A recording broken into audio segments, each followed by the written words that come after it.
Yaxın, çox yaxınıq da. Qardaş da öyle. Hə, yerəcək bu dəqiqə səni qətlə yetirəcək bu. 8300 olur.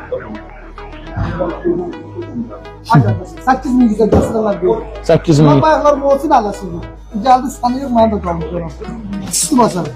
8100. Nə qədər kürənçliyim buna? Buna nə qədər kürənçliyim? Uçarından başla. 3502 ödəniş. 3502 ödəniş. 3402 ödəniş. 3302 ödəniş.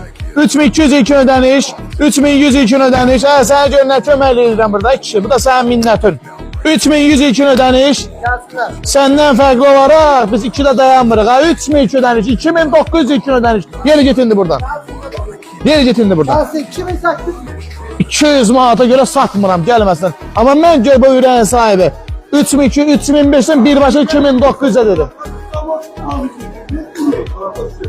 Bu ne danış? Hatta sen içine nasıl 2902 ödəniş.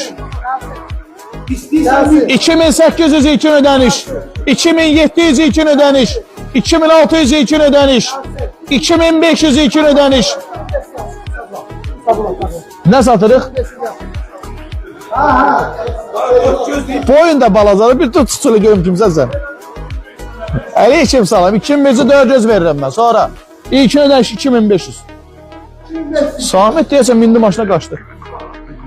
2500 ilk ödəniş kim alacaq?